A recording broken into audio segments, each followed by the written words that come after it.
Hello guys, in today's video I'm gonna show you how to fix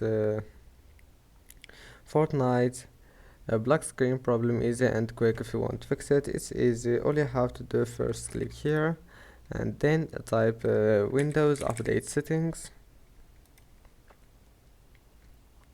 and then on Siri here click check for updates.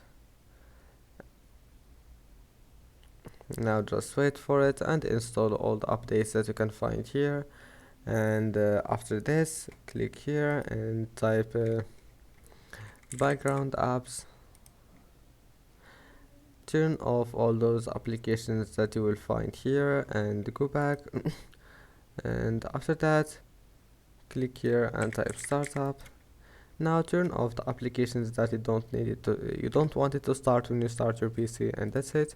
Then just restart your PC and you will find that your problem is fixed. Don't forget to like and see you in the next video.